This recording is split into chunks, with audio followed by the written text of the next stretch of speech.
Welcome to Everyone Loves Guitar, where we get to sit down and talk with interesting professional guitar players and related music industry experts. If you love playing guitar, stick around. You're in the right place. Hey, this is Craig Garber from Everyone Loves Guitar, and if you're a guitar player who's looking to make some more money, then listen very closely to what I'm about to tell you. If you're a guitar player, or any other kind of musician for that matter, or if you know a musician who wants to make some more money without having to tour or go on the road, or put up with any of the other BS musicians normally have to deal with, then you need to download this new special report about how to make a small fortune by licensing your music. And by licensing music, I mean getting your music inserted into movies, television shows, and commercials. The report is less than 20 pages long, and it was written by Mike Elsner, who I interviewed in episode number 167 of this show. Mike's been doing this for over 14 years, and he's had over 2,000 songs licensed at this point in time. That means he's getting paid to license almost 150 songs per year. Now, keep in mind, most successful career musicians don't get paid for 150 songs in total over a 30 or 40-year career. Yet, Mike's getting paid for this on an annual basis. And the cool thing about this business is that you can run it from your own home studio, and you'll never have to deal with ivory tower record label executives telling you what to play and how to play it, and no shady managers or unethical business people telling you what to do either. So download Mike's free ebook on the 4-step plan to licensing success right now. Just go to everyonelovesguitar.com/Mike. That's everyonelovesguitar.com/Mike, M-I-K-E. Let me know how you like the book. And now let's get on with the show.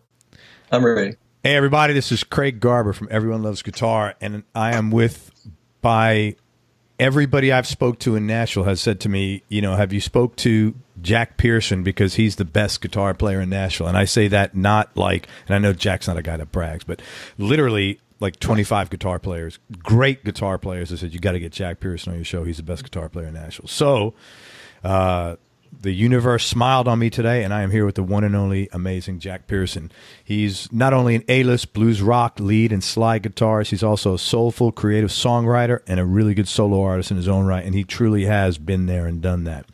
During his colorful career, he's mastered a wide range of instruments, including electric, slide, acoustic, and resonated guitar, mandolin, old-time banjo, and Hammond organ, which he incorporates into many musical styles, such as blues and roots music, jazz and bebop, pop and rock, and bluegrass and country.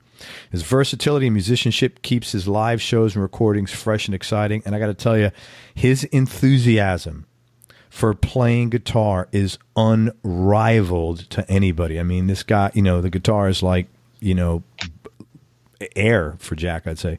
Jack was a member of the Allman Brothers band from 1997 to 1999. He's worked with music legends from the world of jazz, rock, blues, and country, including the Allman Brothers, Gregg Allman, Vince Gill, Jimmy Buffett, Tommy Emmanuel, Joe Bonamassa, Charlie Daniels, Keb Mo, Delbert McClinton, Earl Scruggs, Bobby Blue Bland, Mac McAnally out of Muscle Shoals, Amy Grant, Ronnie Millsap, Jimmy Hall, Warren Haynes, Government Mule, Derek Trucks, T. Graham Brown, Bonnie Bramlett, Leroy Parnell, who I interviewed in episode 175, Martina McBride, Taj Mahal, Trace Atkins, Dr. John, Sam Moore, John Hyatt, Tedeschi Trucks. I mean, literally, the list goes on and on. I had to trim it, or we never would have gotten through the interview. But anyway, Jack, I really appreciate your time and coming on the show, man. You know, what a banker would say, look at all those people you work for. You can't keep a job, can you? I guess he might. And that would be true. Well, hey, I want to fix a story. When I interviewed Leroy Parnell in episode 175, he had a very long, interesting story about how the two of you all met. And it was very detailed and very specific, but I have a funny feeling there might have been some parts that misconstrued, so I wanted you to clear it up. Yeah, a couple of guys sent me a link to that, and most of it's right, but we didn't go to Texas the day after we met. He was playing in a band called Renegade, and I'd heard they were in town, and I was already playing in two bands. I was in a band called Mr. Lucky and another one called Southbound.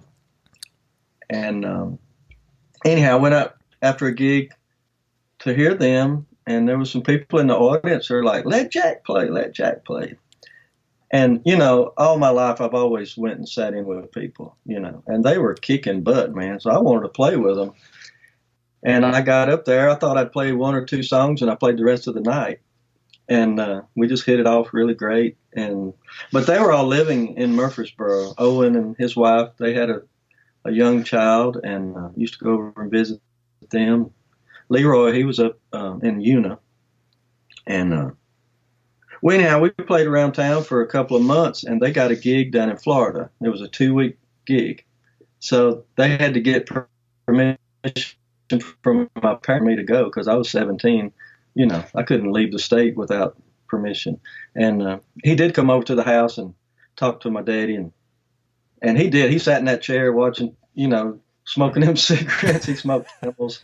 But Leroy, he talked for 30 minutes, and that's so hard to believe. Yeah, well, I was really shy back then, so I didn't talk much, but I talk a blue streak now. But anyhow, after Leroy finished, telling him, we'll take care of him, watch out for him, and all this stuff. And he said, my dad told my mom, well, he's going to go, so we might as well let him. So I thought that was cool. He's like, he knew I was going to go, didn't want me to run away from home, So the band, we loaded up, and the gig was canceled. Oh, my Lord, you're kidding. I thought Leroy would have thrown that in the story because it's so funny. We drove all around that area trying to find a club that would let us play. And there's a picture of the club we landed at.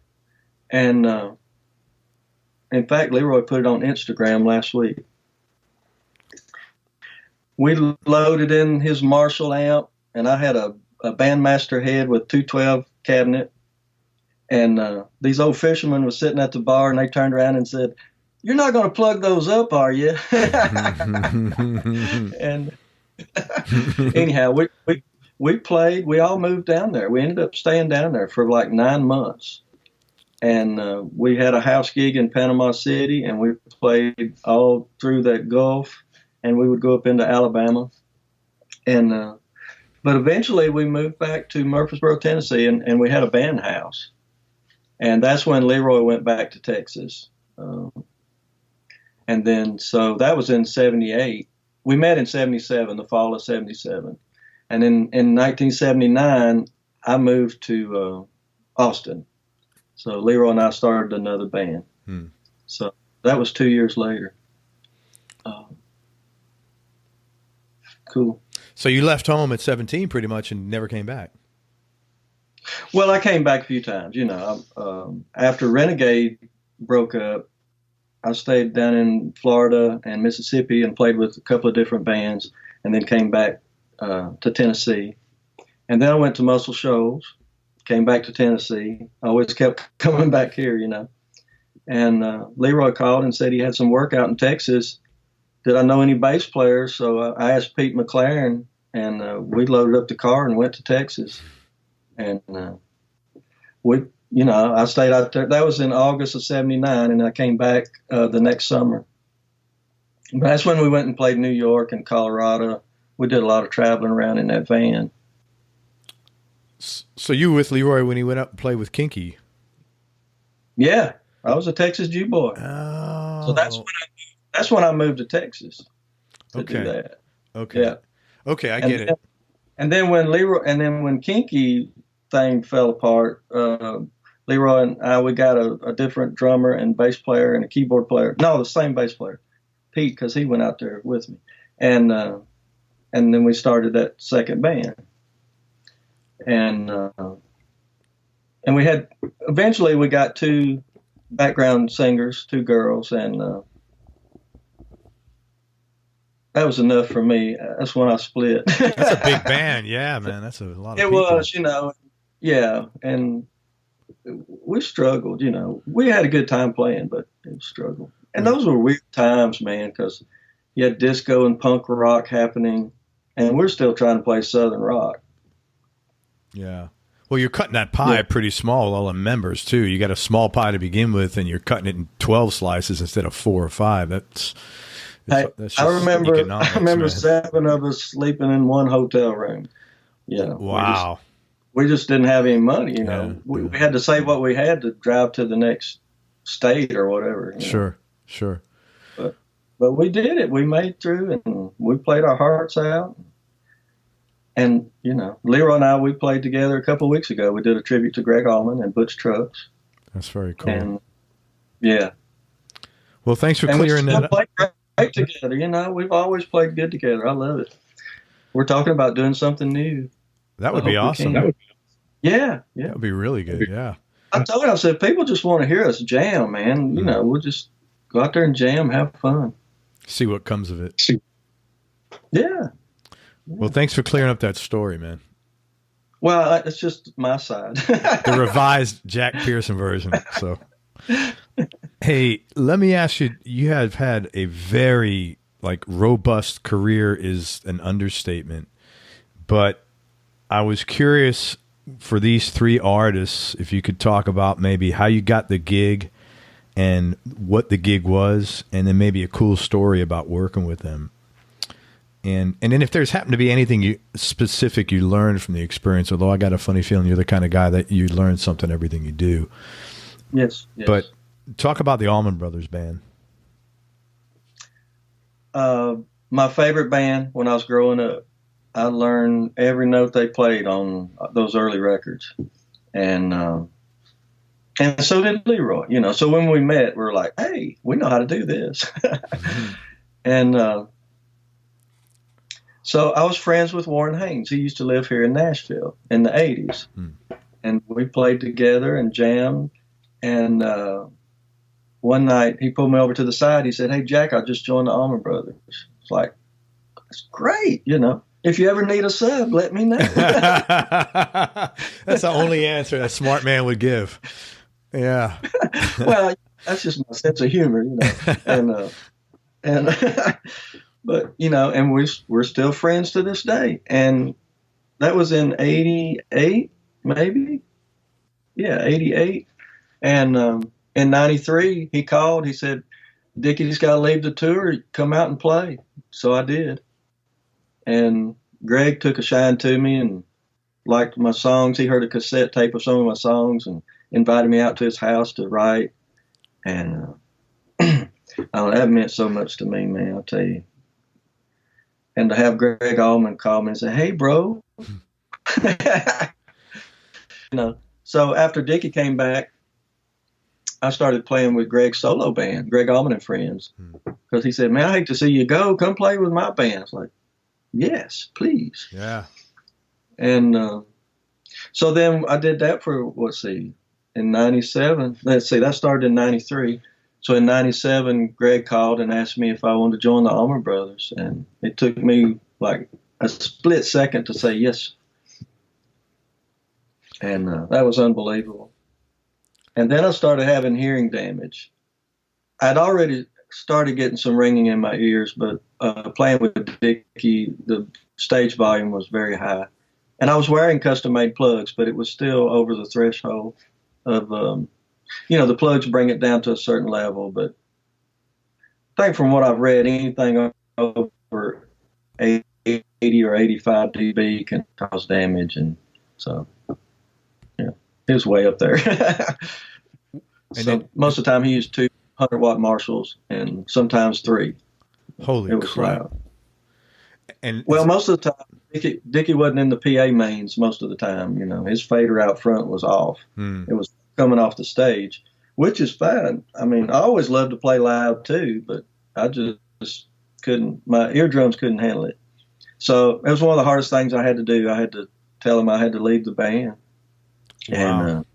And the last shows we played were at the Beacon. We did 21 shows in a row in 1999, and I think, and 98 or 99. We was up there for 5.5 weeks. I remember that. We rehearsed for a week and then started playing the shows. But that last week after I had to turn in my notice, man, I was in tears every night trying to get through the show. It was traumatic. And but anyhow, what a blessing it was to get to do that. and was in a band with J-Mo last year called Libraires. It was 5 of us that were in the Brothers, Butch and J-Mo and Mark and O'Teal and me.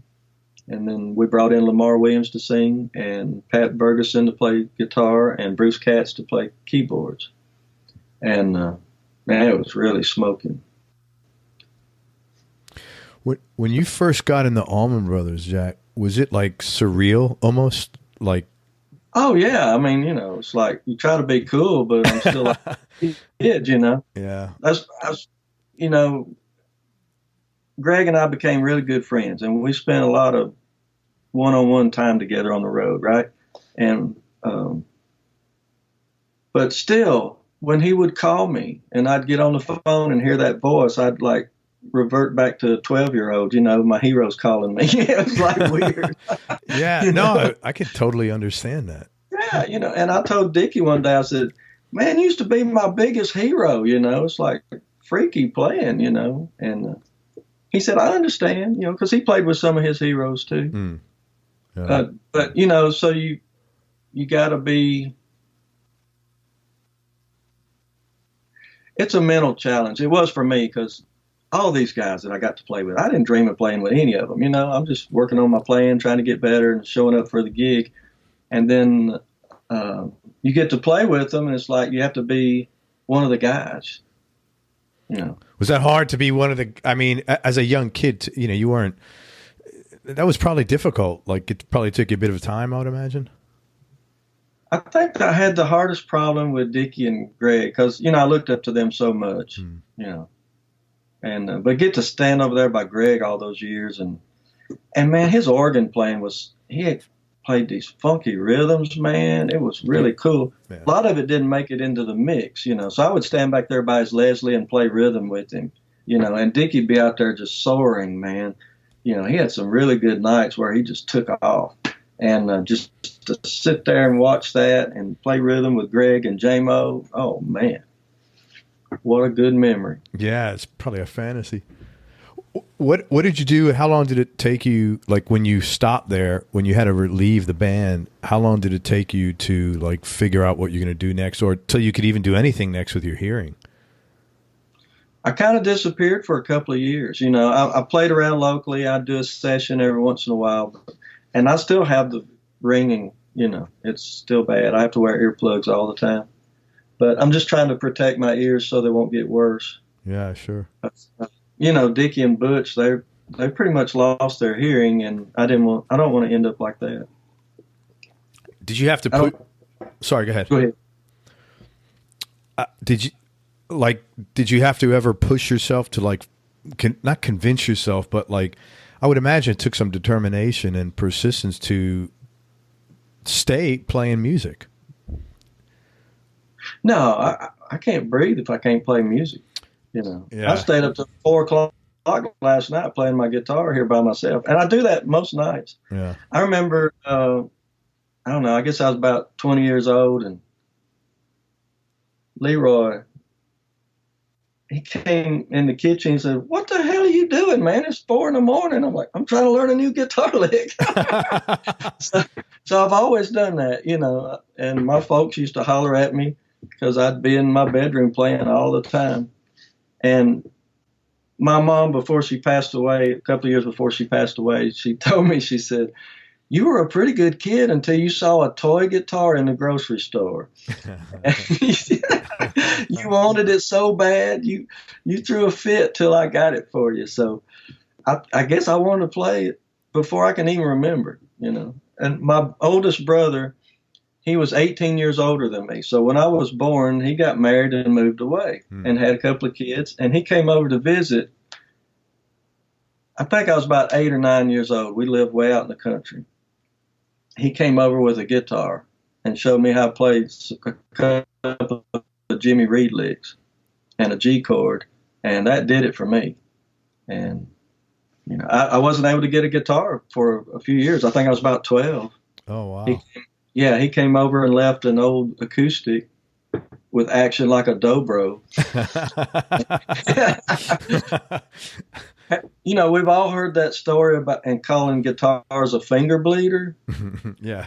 right? My fingers really did bleed. Yeah. I played that thing. It was so hard to play, and my fingers actually bled. So it's a true story. But you know, I'd been playing for a little while, and he bought me a little Tiesco guitar, electric, and I played on that for a while. And started begging my mama for another guitar, and she got me an Area Les Paul copy. It was black, like a custom, and I played that. I've always traded guitars, you know. I only had that one guitar, so if I wanted something different, I'd have to trade it, and then I traded that. Sure. I traded that for I got pretty good memory. I can remember all these guitars and stuff. Yeah, your memory is real good. I'm actually. I mean, I've tried. Did you party a lot? Were you a partier ever? You don't seem so. Oh, yeah. Oh, you were, and you just got a good memory. Yeah, I'm sure we all block out some things, you know. Yeah. You know, that little black guitar, I played that thing, and we were doing a show at the Ag Center, and there was a guy there with a Electra Les Paul copy, and it was Sunburst. It was actually a better guitar, but he said, "I'll trade you this for that black guitar. It sounds so good." I said, I played it. I was like, "Well, heck yeah," you know. So I traded him, and that upset my mama, but I couldn't help it. And then later on, I traded that for an SG. So when I was about 16 or 17, I had a SG, and that's what I was playing when I first met Leroy. With that SG? And then the SG, yeah.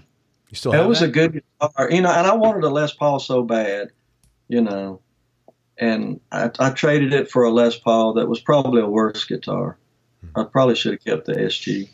And then I traded it for a 335. That was a good one. It was a mid-60s 335. And yeah, you started with a little copy guitar, and then you got worked your way up to a Gibson 335. With you're a pretty shrewd guy with trading. You know what? There was a man named Pinky Davis, and he was in Shelbyville, Tennessee, which is like 20 miles from where I grew up. It's about 50 miles from Nashville. It was called the Shelbyville Record Shop, and he helped so many musicians get instruments. He helped me get my very first Fender amp. My friend Avent Lane drove me down there. I didn't have a driver's license. And there was blackface Fender amps lining the whole wall. Take your pick for $200. And I didn't know what to get, you know. And the guy that was with me said, "I think you ought to get this Super Reverb." So I got that. I couldn't even put it in the car. I was too little to lift it up. But Mr. Davis, he let me pay him $30 a month till I paid it off. Wow. And he worked out a deal where I could get that SG. That's where I got the SG. That's where I got the Les Paul. That's where I got the 335. That's where I got my first jazz bass. Let's see. He helped me get so many amps. I got that amp. It got stolen. Renegade, the band Leroy and I were in, we were playing 2 nights at a club, and we went in the second day, and my amp was gone. Somebody stole it. And it was a really nice blackface Super Reverb. It was like brand new back then. Of course, it was only 10 years old, or, 12 years old.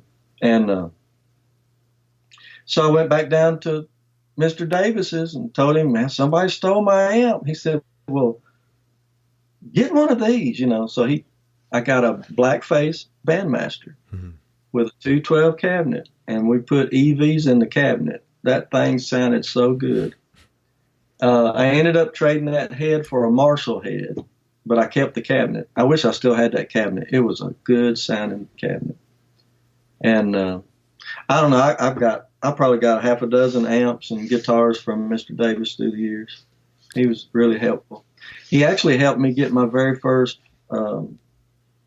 Porta studio to do some home recording. So he helped me get into all of that too. And now I've got all this Pro Tools stuff. Yeah, he passed away a couple of years ago. He had Alzheimer's.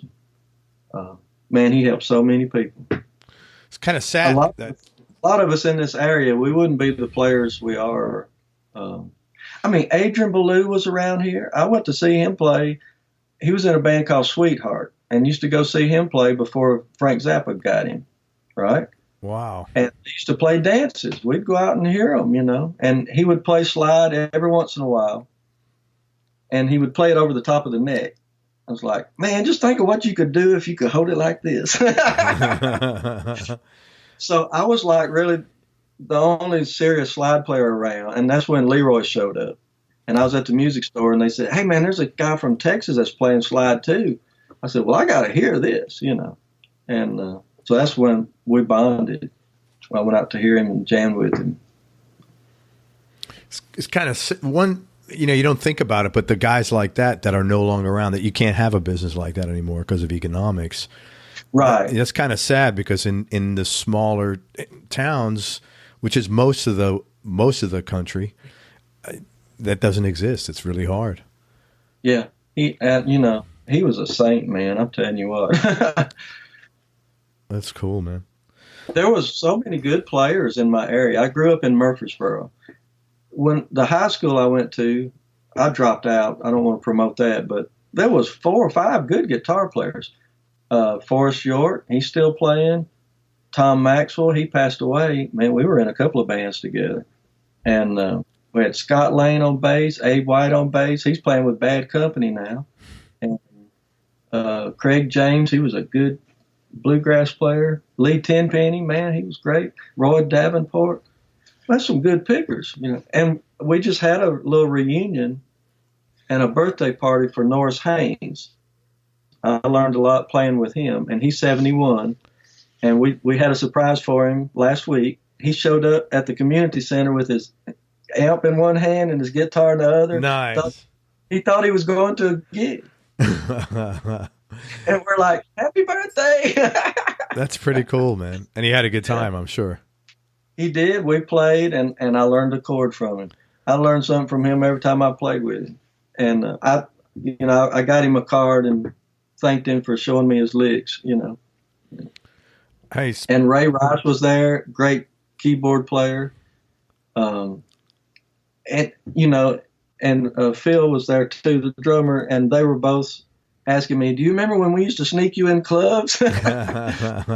I said, man, I tell those stories all the time. Because you were too underage. Yeah. Hey, talk. But, I started playing gigs when I was 14 or 15. So they would sneak me in the club, and sometimes I'd have to stay backstage until time to play, and then they'd bring me up on stage and I'd play, and then they'd make me go back, And some places were looser.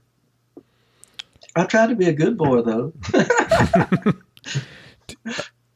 Talk about learning licks. You played with Derek. I saw him play a show down here at the Blues Festival. He closed out a set. He closed out an encore with a Bob Dylan song called Down in the Flood. And, he did some. I've been to 100 concerts or more. I was with my older son, and after that show, I said, I literally couldn't talk. I'd never seen that happen. And how did that gig come out with you playing with him? Because that's between the two of you guys. You're that same kind of guy. Well, I'm quite a bit older than him. I'll be 58 soon, and he was 14 when I met him. So I met him on the first solo tour I did with Gregg Allman. That was in 1994. And Derek was opening the shows. And we always played together. And I remember on some of the shows with the brothers, of course, I toured with Warren first, and then I toured with Dickey, and then later on I toured with Derek. So I got to do the Allman Brothers with all 3 of those dudes. But, Derek was always just watching my hands like a hawk. And one night I said, don't you forget where you're getting this. He said, I won't. But, he's got so much talent. And, he was playing pretty much like he does now when he was 14. Wow. That's... I kind of had my style happening when I was a teenager, too. There's several licks that people call signature licks of mine. I made them up, when I was a teenager. And I was working on this little double stop stuff, like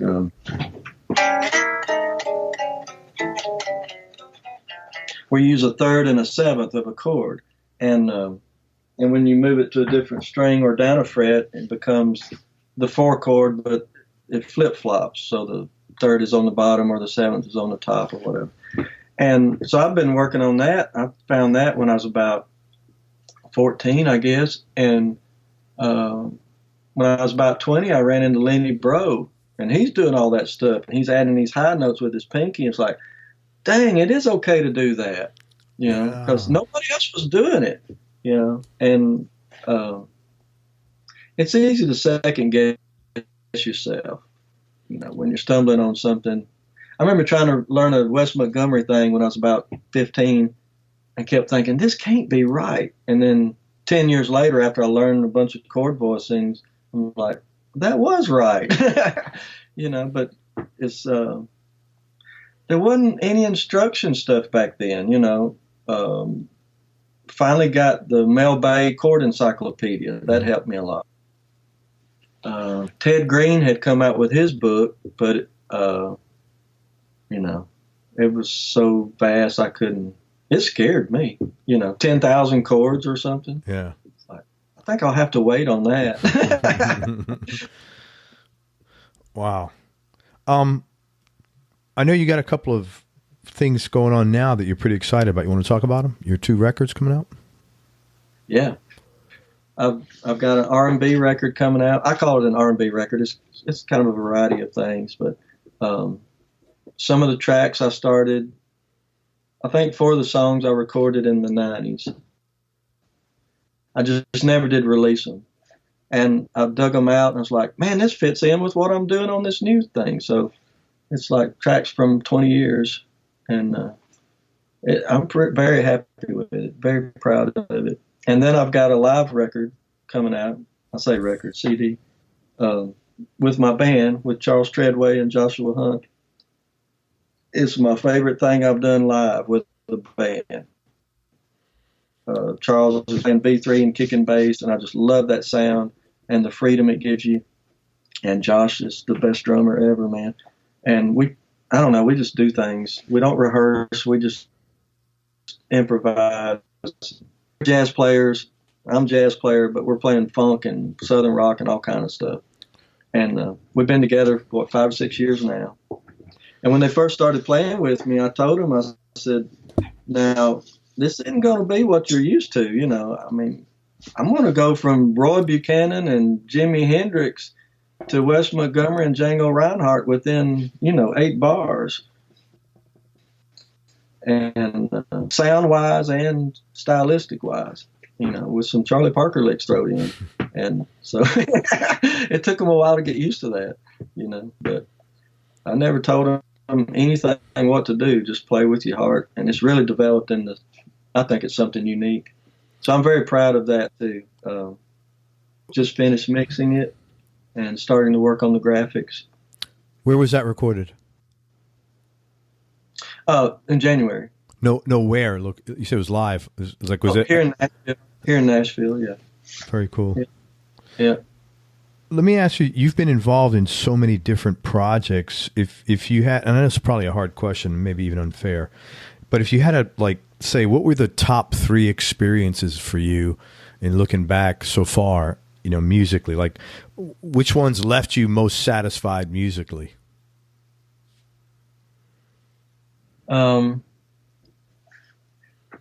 You know what? Being satisfied musically is hard because you're always pushing yourself to be better, I just played with Tommy Emmanuel. We've played together a bunch over the last few years, but we've played together, half a dozen times in the last 6 months, and it's just incredible.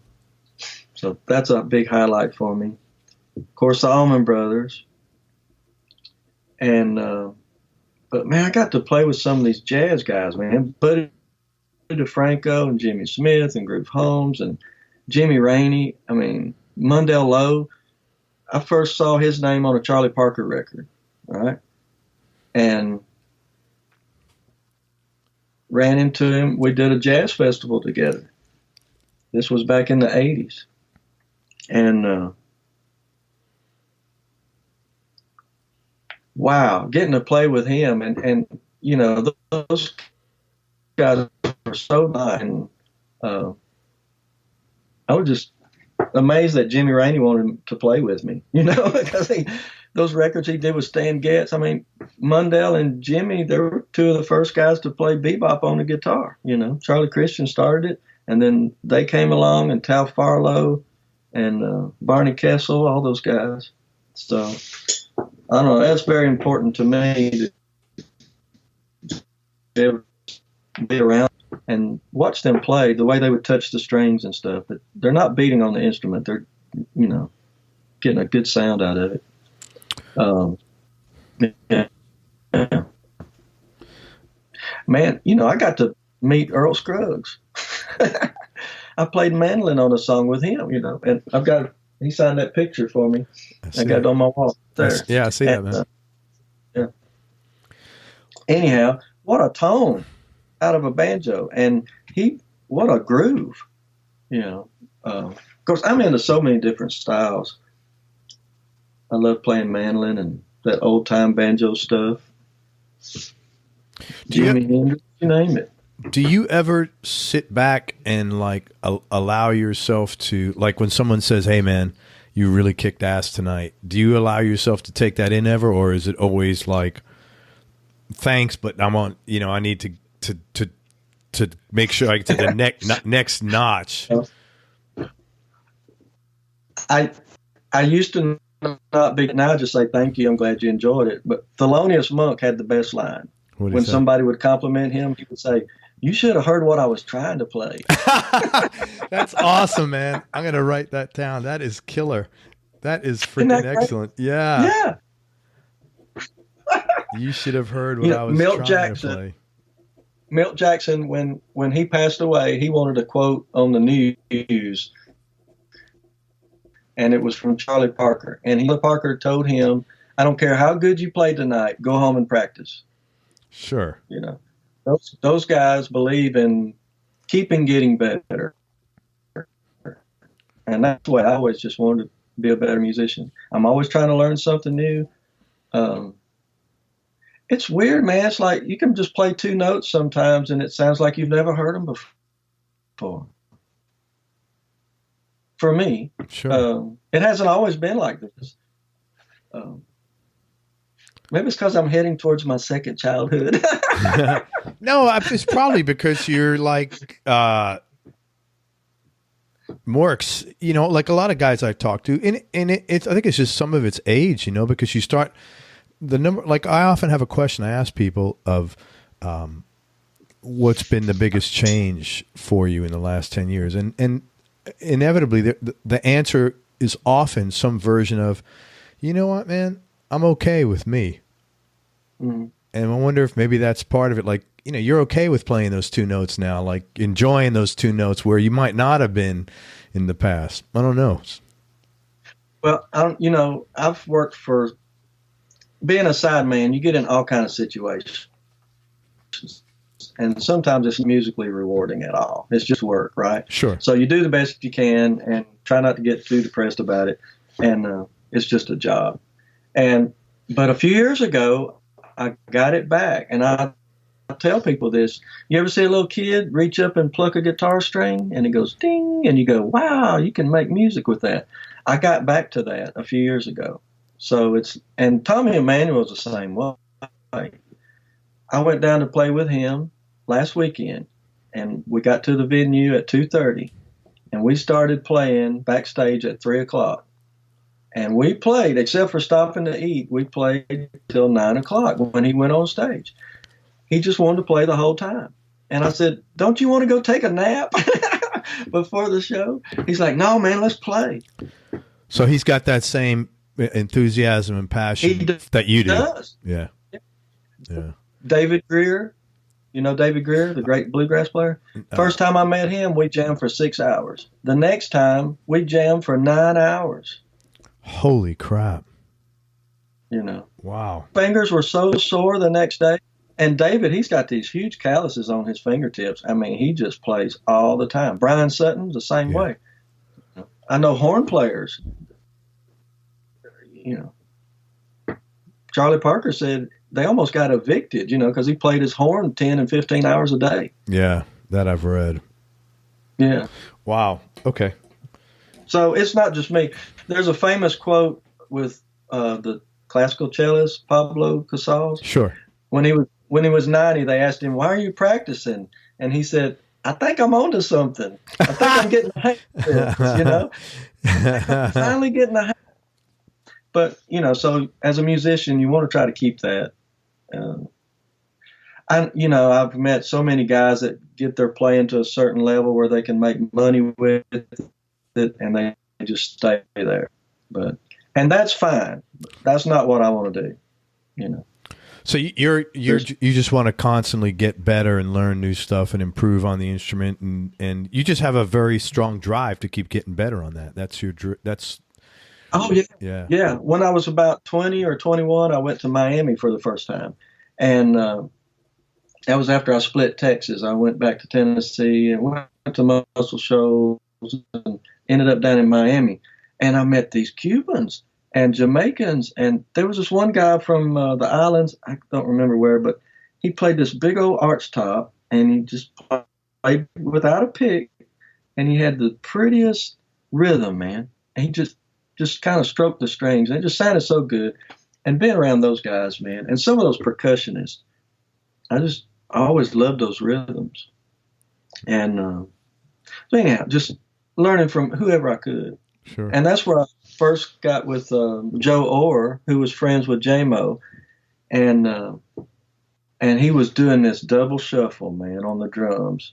It's like, whoa, tell me what you're doing so I can tell everybody about it. So when I got back to Tennessee, I'm telling all the drummers, you got to do this, man, on the snare drum, because nobody was doing that around here. It's a different type of shuffle. Jack, you said you were originally from Murfreesboro. Yeah, I was born in Nashville, and then my folks moved to Murfreesboro. Which is about, 25 miles outside of Nashville? Yeah, 30, 35, something like that. Yeah. What was your childhood like growing up? Typical kid. I like to shoot basketball and ride my bicycle and play in the dirt with a stick. We didn't have computers back then.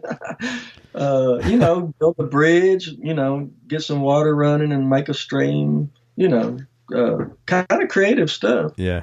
My dad was a carpenter. He played banjo. He quit playing. I only got to hear him play twice. So when I wanted to leave home, he knew what I was fixing to get into because he did the same thing. Okay. When he first left home, he was gone for 2 years before they heard from him. And he took a team of mules. He was born in 1913. So in the 20s or 30s, I guess it was in the 30s, him and another guy took a team of mules to Arkansas.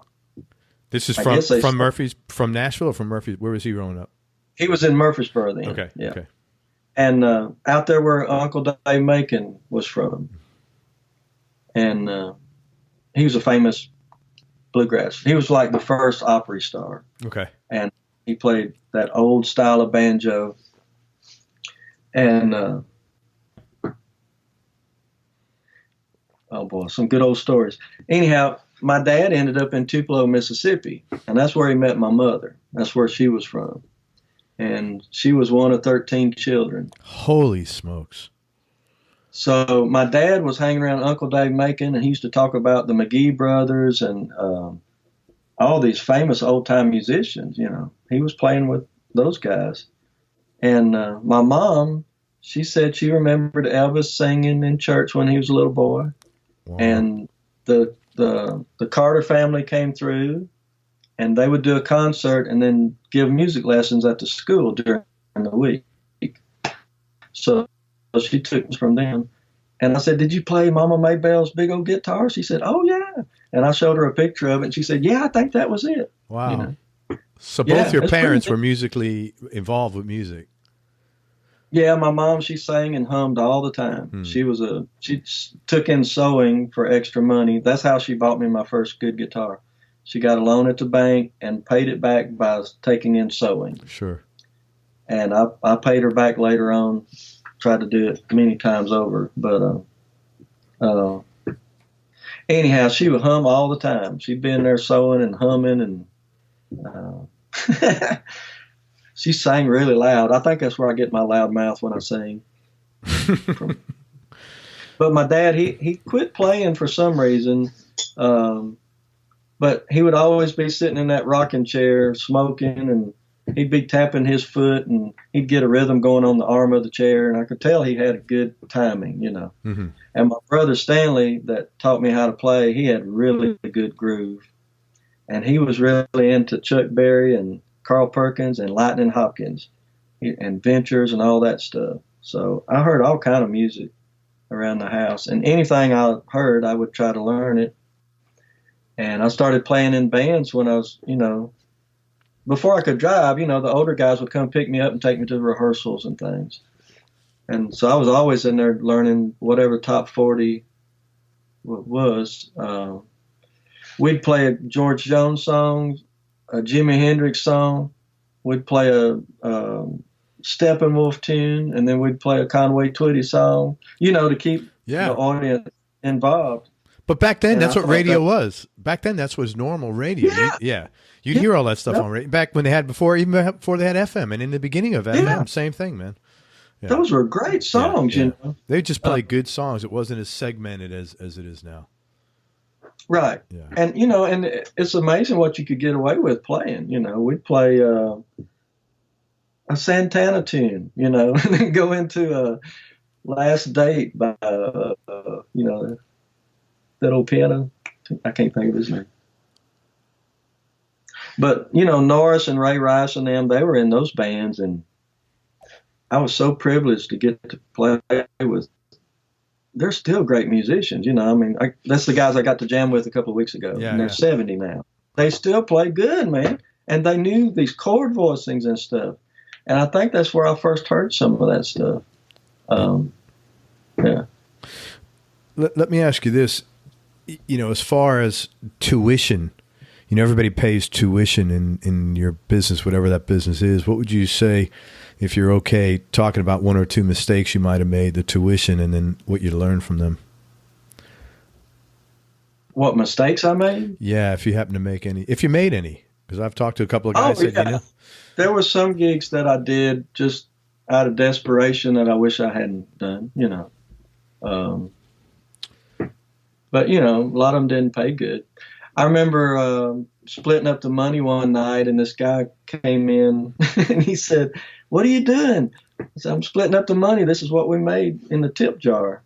And he said, "Man, I'm homeless, and I made more than that tonight." Well, I'll tell you. You know, I mean, I remember splitting up the money one night. We made like $1.73 a piece. You know, so there's some lean years, man. You know, everybody has to pay their dues. You know, I interviewed Reggie Young, and Reggie was telling me when he was playing over at Muscle Shoals on all them big hits, he played on about 120 hits over there. In the beginning, he was getting $10. I said, "What, $10 a song?" He goes, "No, $10 like for the whole day if you could find him to get him to pay you." Right. That's just crazy. Yeah, I've been stiffed a lot. I know guys that's always gotten paid. Man, I've gotten ripped off a bunch. And it just happens, you know. Yeah. But, you know, and phew, they're going to pay for it someday. But, you know, I played in places where there should have been chicken wire. You know, the Blues Brothers thing. Yeah. I've had bottles fly by my head on the stage and other things, and it's scary. Yeah. And, you know, one night we played a gig, and the drummer had drank so much that we owed the bar money, just like in the Blues Brothers. Yeah. Where was this? I don't want to say. Anyhow, but, you know, when I saw that movie, I was like, that's my life, you know. And when I saw Spinal Tap, I was like, yeah, you know. So, wow. I'm kind of. I hope things aren't like that anymore. I don't know. You know, you have such a passion for guitar, and this is probably a hard question. Why? What is it that? How does that make you feel so free? Like what is it that you get out of that emotionally? I don't know if I have words for it. It's a spiritual thing to me, and it's so, you can kind of escape your reality sometimes. It makes me feel good.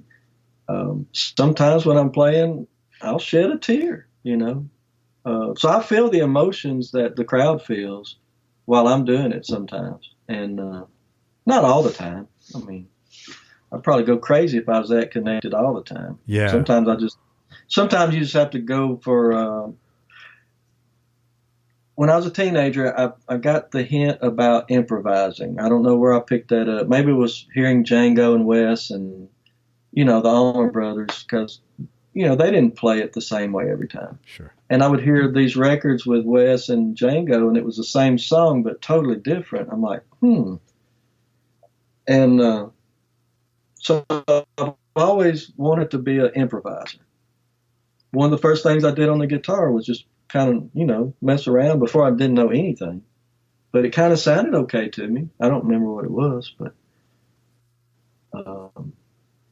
some things are easy to play on guitar and some things aren't. Some of the stuff they teach now is a harder way of doing it. All these scales and modes, I don't do none of that stuff, man. I'll use the major scale and all the variations of it to warm up my fingers, but I don't want to use it musically. Sure. And I don't want to be trapped playing in modes.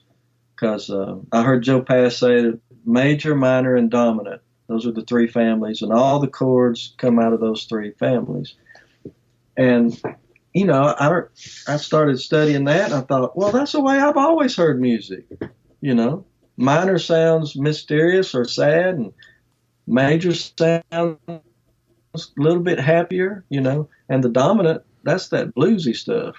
So yeah. If you wanted blues, put that note in there. If you want it happy, you put that major 7 note in there, or the 6, So it really is just those three families. And that made things easier for me to understand, trying to teach myself music theory and everything. And some of my friends I went to school with, they went on to college and studied music, and they would, we were still hanging out and playing gigs together, so they'd tell me what they were learning. I never learned to read the notation. Sure. But I know all the harmony and chord voicings and everything. Jack, let's talk geared for just a couple minutes. Yeah. I can't imagine how many guitars you got, but is there like what's your go-to guitar right now, and maybe what other 2 or 3 round out your top?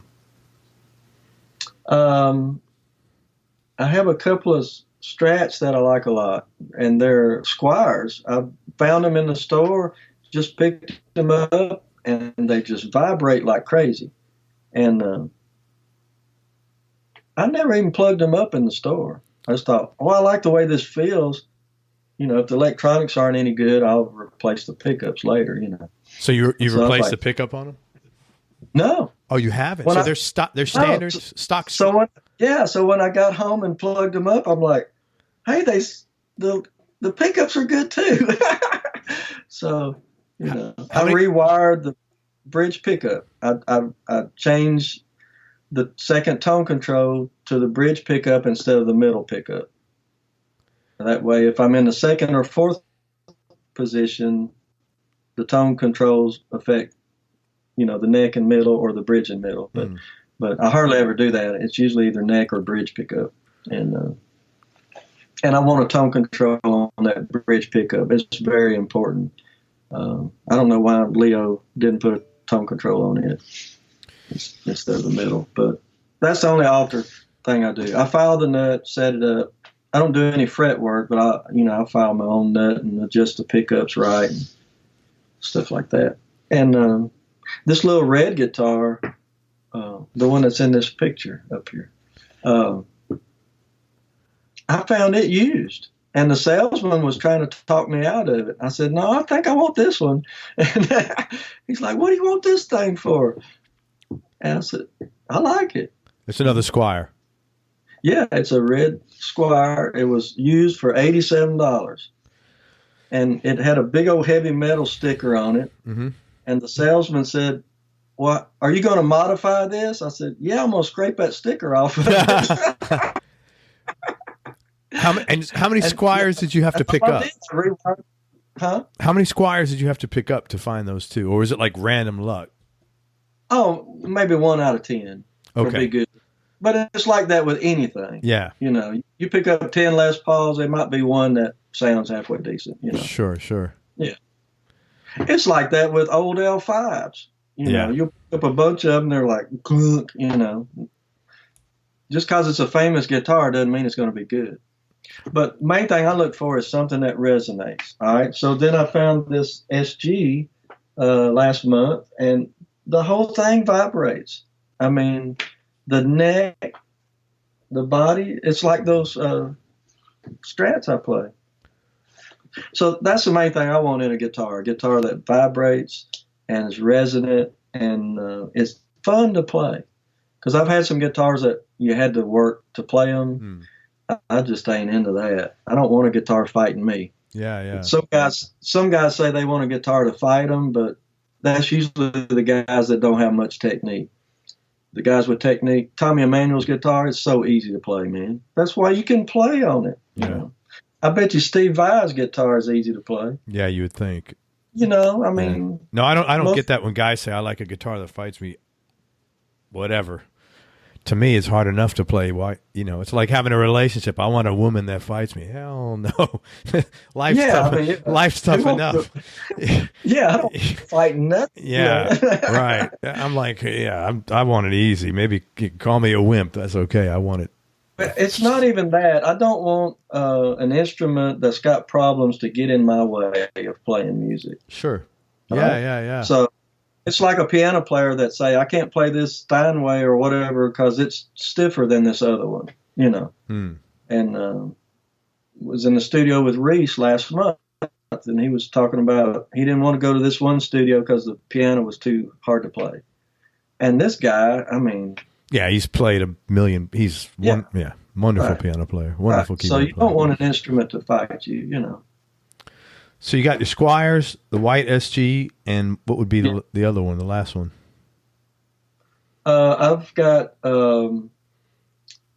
this Collings acoustic that I'm crazy about, and I've got this Martin acoustic I'm crazy about.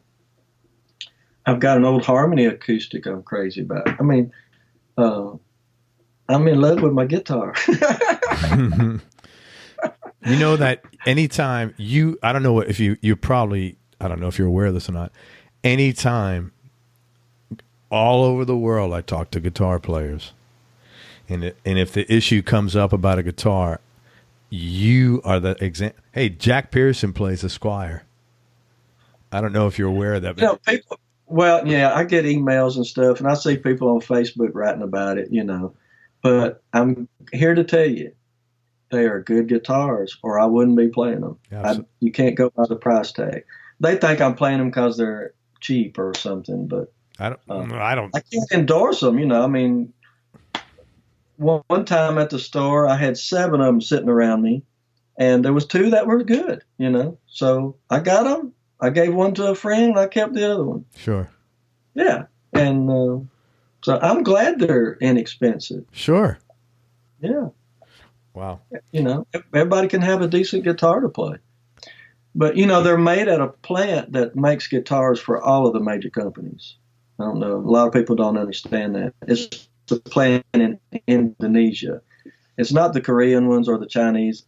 These that I like, they just all happen to be made in Indonesia. And so, I don't know. Maybe they were all made the same day. Yeah, I don't know. Who knows? Maybe it was a good batch of wood and they made 500 of them, you know. Yeah. No one's going to sit and say you shouldn't play a Squire if they listen to you. I mean, that's just be ridiculous. So, yeah, some people are making a big deal out of it, but I think they're fine guitars. The other guitar recently is, and I never thought I would like a guitar like this because I never liked them anytime I would play them, is a Flying V. Interesting. I was in the studio, and this case was open, and it was Joe Bonamassa, and I thought it was his old guitar, and I got up close to it, I thought, that's an Epiphone, you know. So I had to pick it up, and I picked it up. It's the same thing. It vibrates, and it's resonant. It's very loud. It's as loud as a 335 unplugged, right? Yeah, yeah. So are my little Squire Strats. They're loud acoustically. So that's what I want. I want a guitar that's vibrating. So anyhow, I asked Joe about it. He said, yeah, man, I think they're about $800. They gave me a bunch of them. If you want this one, you can have it. So I said, thank you very much. And so he sent me a text a few days later. He saw a video of me playing it on Facebook. He's like, man, that tone. So what I've done is it's standard tuning, but I tune it down 3 frets. So the open E string is a C sharp, like Albert King. Yeah. Yeah. That's what Albert King did. He tuned it down to C sharp. Well, you know, I used to think he must be so strong to bend those strings like he does, right? Because he was a big old guy. I remember opening a show for him in the 80s, and I tried to say hi to him, but he wasn't in a good mood that day, so I didn't bother him. And but yeah, so this Live at the Fillmore shows up on YouTube. Albert, man, that's some of the best playing and singing. Blues power. Love it. I get my guitar, you know, to play along with it, and the band's in G, and I see he's up there playing in the B flat position, right? So I'm like, oh, okay. Well, I tune my guitar down. It's like all of a sudden I can bend the string around the neck, you know. Plus, he had it upside down. He had it upside down. That doesn't even matter. It's the string tension. It's the reason he could bend. And it allows the string to vibrate a little different. And when you come down off of that string bend, it has that sound. And I never could get it quite like that before. Now, he used a different kind of tuning. The low strings were tuned funny, but I didn't want to get into that because I'm already dealing with about 5 or 6 open tunings for playing slide and blues. Yeah. So the open D, open G, E7th tuning, and a G6 tuning, and standard tuning. You know, I'm done with tunings. It's a lot to keep straight, you know. It is. Yeah. What about music? If I asked you to pick your top 3 Desert Island discs, in no particular order, and knowing that this could change tomorrow, what would be the first 3 CDs that come to mind right now? Knee-jerk reaction. Something by Django. My favorite collection right now is Django on the Radio. It's a bunch of recordings that the Army did, USO shows. And they surfaced, and they did, it's like 5 CDs. And, man, he's playing acoustic. He's playing electric with orchestras and big bands. He's playing bebop. Man, he is tearing it up. He kicks this one tune off. It sounds like Purple Haze at the beginning. And he goes into this like a Latin thing, and then he goes all the way down from his high note, and the band comes in. I'm like, what? You know, I mean, he was just so amazing. So it would be some Django, probably Charlie Parker, and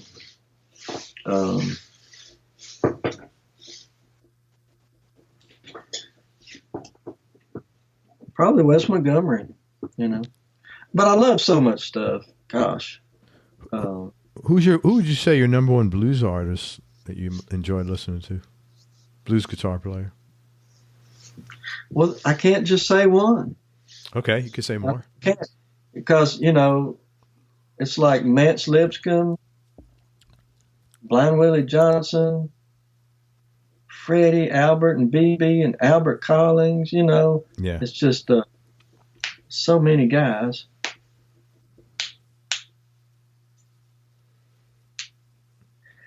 Anybody that plays good, I dig it, you know. I try to learn from all of them. And then these other instruments, you know, because I'm dealing with mandolin tunings too, you know. And the banjo is tuned across. It's like an open C and an open G, and then there's some alterations on it. So it's a lot of tunings to try to keep straight. If I hadn't played one of them for a while, I'll pick it up. And it takes me a few minutes to get going on it again. Yeah, well, that makes you're juggling a ton of different stuff. It's got to be. That sounds pretty reasonable that it takes you a few minutes to get back to it. But you know what? That keeps it fresh. It keeps it fresh. Yeah, sure. And, yeah. When I was little, we'd go over to visit my dad's brother, Uncle Roy, and they had and Eunice, and they had a piano. So I'd always run to that room and start pecking on the piano, and we never had one. So when I was about 25, I got married. We got a little bitty synthesizer, and I started teaching myself, where the notes were on the keyboard. And I got into trying to play, keyboards and stuff. And then I always loved the organ. My brother-in-law, John Downs, he played B3, and he knew Gregg and Dwayne. He's the one that gave me Allman Brothers at Fillmore East. And he showed me how to do the chord movement on Stormy Monday. Yeah, the transition. The 6th chord and the 9th chord. And he showed me that. He showed me a diminished chord. He showed me that those minor 9s and stuff. And he played enough guitar to do that. And he sat me down. He said, this is Dwayne in this speaker, and this is Dickey in this speaker. And you need to learn everything they played on this. And I did. But I also learned all that ZZ Top stuff and Steppenwolf and you name it. Marshall Tucker. Oh, man, I just love Toy Caldwell. Toy Caldwell was a great guitar player, yeah. And getting to play with some of those guys later on. Paul Riddle, the drummer, and I are good friends. And, I don't know, just getting to grow up and meet some of these guys and be friends with them and play with them, I'm going to ask you 2 more questions because I want to be sensitive to time. Okay. Tell me something about yourself people would either be surprised to hear or might find a little odd. I'm pretty sure they think I'm odd. Somebody said, what do you do for a hobby when you're not playing guitar? Of course, my answer is always, play mandolin or banjo or I used to love to ride my bicycle. I tore my knee up, so I hadn't been able to ride, and I'm hoping I can get back to that this year. Used to love to play racquetball and tennis, board games and card games. We always played rook and stuff growing up. I miss doing those kind of things. Seems like everybody's so busy nowadays. There's not many get-togethers. Because of this, man. I'm a workaholic. Because of this. Yeah, the phone. Yeah, it's a problem. It's a problem. Yeah. It is. I've got 3 email accounts and Facebook and the phone and the text and the home phone. I mean, it's a lot of stuff to wake up and think about. What do I check first? Before you even get to work. I know. Right. Before you even get out of the bed. Yeah. And it's really been bothering me for a while. And so sometimes I just turn everything off and I'll sit here and play my guitar. Good for you. You mentioned earlier you got married. Are you still married? No, I was married for 25 years and I've been single for 7. One last right now I'm dating Gibson SG. How's it going? Good. It doesn't argue with me when I play this B flat chord. Last question, Jack, and I really appreciate your time. What's been the biggest change in your personality over the last 10 years, and how much of this change do you think has been deliberate, and how much is just a natural part of aging? Well, I have some physical problems. I was in a car wreck, messed up my spine and back, and I have some arthritis. Things, just getting older, you have to deal with it. I never used to have to warm up playing guitar. Now, if I don't do my finger stretches and things for a few minutes before I even pick up a guitar, I can, the tendons really hurt. I don't want to get carpal tunnel, so I'm trying to be real careful about that.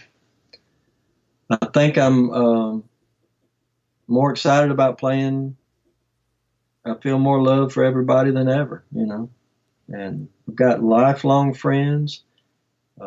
Once you better watch out. You become friends with me, you can't get rid of me. I'm I've always been a pretty loyal guy, So, like I said, I've stayed in bands way too long. Sometimes, you just keep hoping you'll get discovered, and you drive around in the car all everywhere, But some point you just got to say it's time to do something else.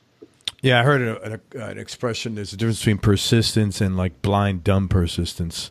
Yeah, and I've been guilty of the second myself on occasion. So yeah. Oh, me too. Yeah, for sure, man. Yeah. There was one band I was in. I mean, we slugged it out for 15 years, I guess. Just never could get over the hump. Well, but all this social media stuff really helps. I mean, I've gotten more attention in the last 3 years just because of YouTube and Facebook than ever. I was telling Leroy a few months ago, I said, you remember when we used to drive around and staple posters to telephone poles? We couldn't get our name in the paper even if we'd have stole a bicycle. Yeah. We couldn't get any attention back then. And we were good, man. That first band we had was smoking. With Renegade. I actually liked it better than the second band we had. I liked the first band better. It was something.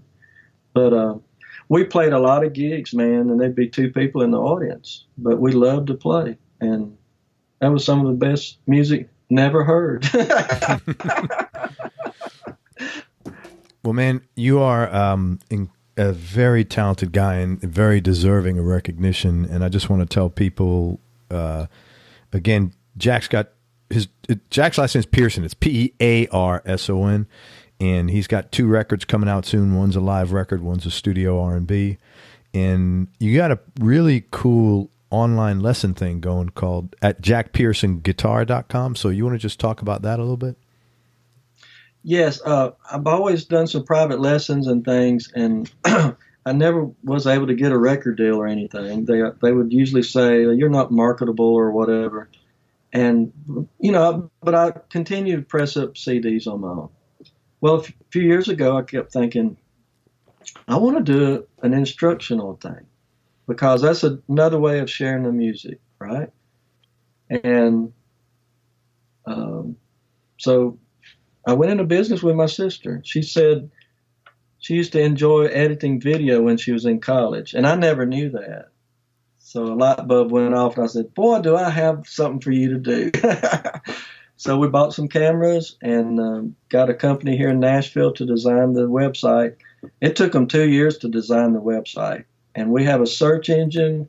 If you type in the word pick or fingerstyle or dominant 7th chord or G minor, it'll bring up the videos that have those tags. So we try to tag each video. Some of them are short, some of them are long. So I even found myself just practicing because people would ask me, how do you practice? Okay, I'll film myself practicing so you can see it. And which is a great idea, I think, actually. I think so. Yeah, I think it's a really good. No, I think it's a fun because you know what?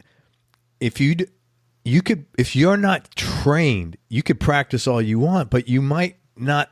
You watch a guy that is trained. That's a big, it's a big difference. Practicing the right way and practicing, if you don't know any better, all you know is what's in your head. But if you sit and, I think it's a very clever idea, actually. I promise you, when I was a teenager, I remember thinking, I've got to stop practicing my mistakes. Yeah. Because I just kept running over these things. And it's like, there's got to be a better way to do this, a different fingering or something. And so I started thinking I've got to weed out these little bad habits in my playing. And that's how I started progressing. And we've got 50 categories on there now. That's awesome. It's, once you sign up for it, you get access to everything. And I've tried to make it inexpensive for guitar players because, we usually don't have much money. But it's so much cheaper than private lessons. What's it cost, Jack? I think it's like $25 a month. Good Lord. And if you sign up for a year, you get 2 months free. Man, I mean, I just can't do That's a the better best deal going. And it's at Jack Pearson Guitar. Yeah, JackPearsonGuitar.com. I really wanted it so everybody could have access to it. But it's still got to pay for itself. Of course. Man, there's nothing wrong. This is a bad thing about musicians. Yeah. It's okay to make money. And musicians always struggle with that. But yeah, you should, man, you've got a unique skill, man, if you were a physician, you wouldn't be like justifying the cost of your $25,000. Yeah. No, seriously, if you were a musician. I know. I have a friend that's one of the best bone surgeons in the country. And I told him, I said, it's a shame musicians don't make what they, whatever category their talent is. Right. He's not justifying why he's charging, $25,000 for a procedure. And man, you don't have to if you want to play guitar and you can't afford $25 a month, just sit on the free stuff, because you'll never learn from a guy like Jack. Because I've checked it out. It's incredible. All the videos are really smooth, well filmed. It's very genuine. It's not. I mean, look, people could listen to this. You're not a guy that dicks around. You're like very serious about your guitar. You get right to it. You're not going to give them fluff. Mm-hmm. And you've been around, man. I filmed this one series, and it's my favorite licks, is what we're calling it. And we're adding stuff to it all the time. But, it's some very personal licks of mine that I've been playing all of my life, and they've stuck with me. And I try to break it down as much as you can. Some of this stuff you can't slow down. I can't. You just kind of have to do it. Of course, there's, I think the computer can do some of that. But anyhow, I just tell people, if you can give up 2 fajitas a month, you can join this site, right? Hell yeah. So everybody just check it out. Go to Jack Pearson Guitar. It's Pearson, JackPearsonGuitar.com. And there is no better bang for your buck. That being said, man, I cannot thank you enough for your time. I really appreciate it. I've been trying to get a hold of you, and I'm really glad I got to connect, and thank you very much. Everybody, thank you so much for listening. I hope you enjoyed this interview as much as I did. Jack does not spend a lot of time doing these, so I really am very grateful. And thanks again to Jack Pearson for spending time with us. I really appreciate it. Check him out online at Jack Pearson Guitar. Again, it's Pearson. And go to everyonelovesguitar.com. Sign up to get notified about future episodes, along with early product announcements and discounts. Most important, remember that happiness is a choice, so make some good choices out there, man. Be nice, go play a guitar, and have some fun. Till next time, peace and love, and I'm out. We hope you enjoyed this show. If you did, subscribe to the Everyone Loves Guitar podcast, and you can do this online at everyonelovesguitar.com or on iTunes. And if you like the show, please leave us a 5-star positive review. The more 5-star reviews we get, the higher our show ranks, and higher rankings mean we get to continue speaking with cool, interesting guests on our show. We'll see you on the next episode, and until then, keep playing your guitar and have fun making music.